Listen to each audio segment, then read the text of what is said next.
welcome to Build 10. We are excited to show you all the stuff we've been working on since early in January, and we've pulled it all together. We have a build out for you. It doesn't quite have everything that we've been showing in our weekly updates because a bunch of those things just weren't ready yet, but we fixed a whole bunch of bugs. We got a whole bunch of stuff to show you, and we're just going to give you a quick rundown of what we built so far, what's in this build, so you can decide whether it's worth the time in order to download it and play it, or if you're going to wait till next build. And next build will be in April sometime.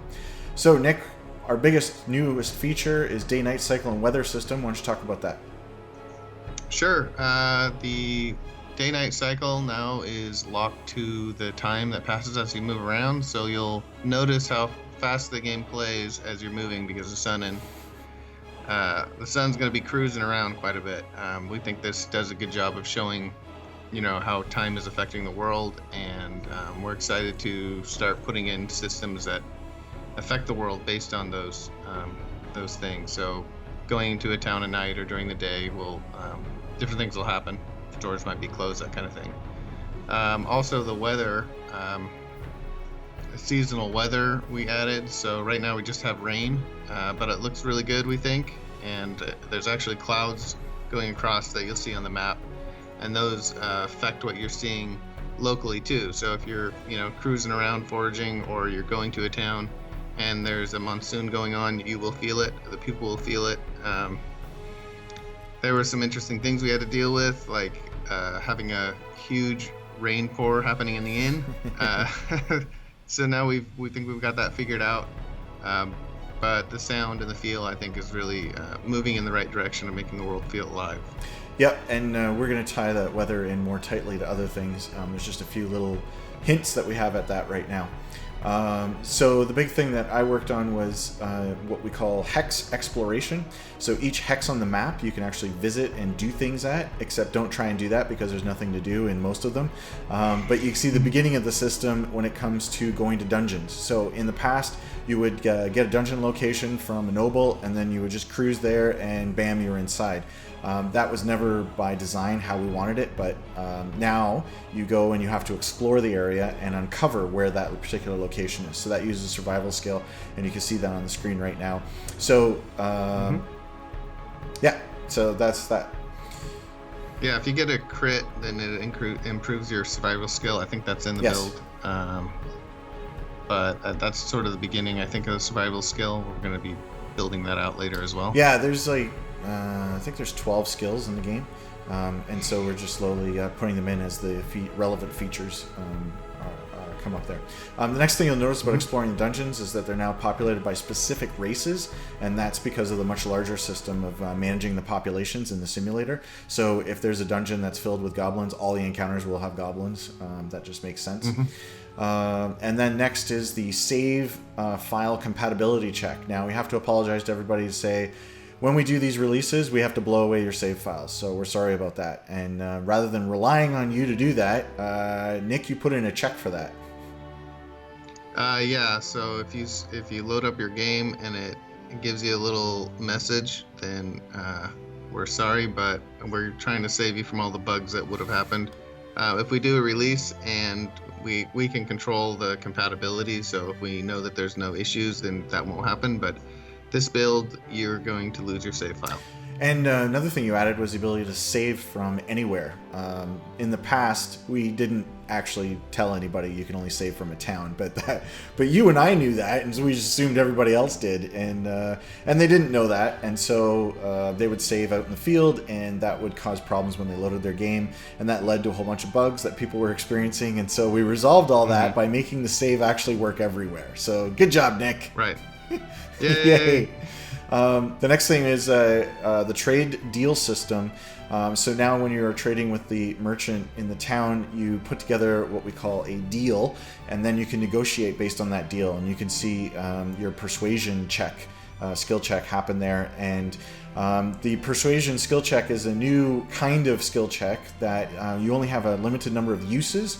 and we're currently tying those uses to when you last did a full rest. So kind of like in D&D where you had healing surges in 4th edition, that you would then spend them on various things. So based on how high your persuasion skill is, gives you a certain number of negotiations that you can do, and so you decide if you want to spend it with the merchant or you want to spend it with other people. Well, currently there aren't other people to do it with, but anyway, that's the idea of the system. So in order to get those negotiations back, you have to sleep, and since there's no manual to the game, we're telling you that right now. Yeah, I think, I don't know if you mentioned this, but the trade system, coming up with a deal is important because of the way the simulation works. Yeah, how the pricing changes based on how, like, whether they have a lot or a little bit of something. And so now, instead of selling things one by one, you can sell all that you have, or half of it, or whatever you want to do there. And you negotiate increases or decreases of the price on the whole deal. And then also Nick built a really cool little screen thing that shows you what they're buying and what they're selling, so you no longer have to look through the text in order to see that. So that's handy. And the last thing with the merchants is because they work outside, if it's raining, they get sad and they become harder to negotiate with. And that's just a tiny way that we're tying the weather into actual gameplay features. Right. It would be cool to add that to their personality too. Maybe we have some, emo person who loves the rain, right? That's right. But also you'll notice that in the list of the items, those aren't just random. It's based on, what's around the town, what the resources they have available to them, what's been traded with them. So it should also give you an idea of the town and its specialties and that type of thing. That you just reminded me of something that's not actually in the release notes. So good for you all to watch this video. And I completely redid how the towns determine the buildings that are in them. So my hope is that nobody notices, in a sense, because I totally redid it, but was trying to have it at least feel roughly the same. But anyway, there might be some bugs related with that. I don't know. I tested it a bunch today, but it seems good. But yeah, I totally redid that. Next thing was a requested feature when it came to trading. What if you get stuck with some goods that nobody wants to buy? There's actually no way to get rid of them. And so you can now go to the divest option to the trader and basically say, hey, buddy, can you take these off my hands and sell it for a really low price? But hey, at least you're getting something for it instead of all those space sims where you just jettison it out the back. Yeah, I hate the games when you have to trash something. I don't care if I get a penny for it. It just feels so much better to get something for the junk that you have than nothing. Nick, in Canada, we outlawed the penny. Good. Well, we're hoping we're follow suit. It's all nickels, man. The whole world's. It's a nickel world. Okay, the next thing is NPCs now move around and you can visit them. And so all the NPCs in a town are there. So if it says the population is 150, there's actually 150 NPCs in that town. If it says there's 1,000, there's actually 1,000 NPCs in that town.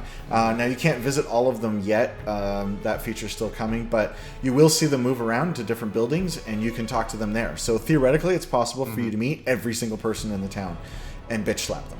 Oh no, you can't do that. Yeah. That's not a feature yet. But you eventually, yeah. So you eventually can attack them and kill every single person in the town, which is the #1 most requested feature in Archmage Rises. Having thousands of people in a town is a great idea.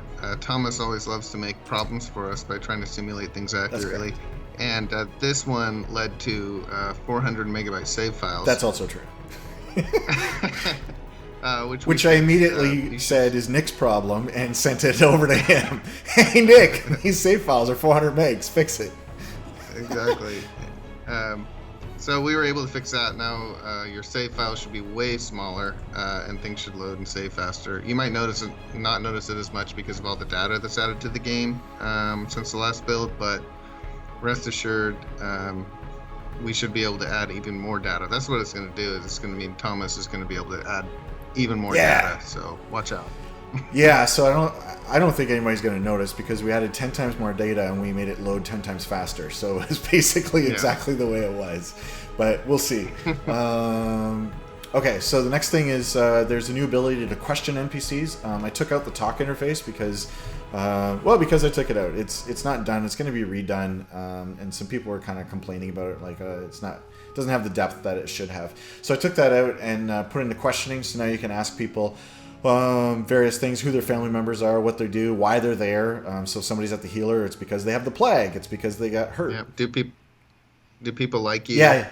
It's kind of a weird question to ask, but it is handy. Yeah, it is handy. And the next thing I added was new town features, town events. And so people will see that the fires can happen, storms can damage a building, peasant revolts can take place, except the only thing you see happen is some of the buildings get damaged. But anyway, they happen, and while the revolt's going on, there's like rolls to see like if buildings get damaged for the duration of the revolt. New buildings can pop up, and you'll see them under construction, and then they'll give you construction dates. And just like real life, there can be construction delays. I'm very proud of that feature. And the next thing is, now, the game as it stands right now is just a taste of the full game, and so we didn't expect people to play it for very long in terms of game time, like just a couple months.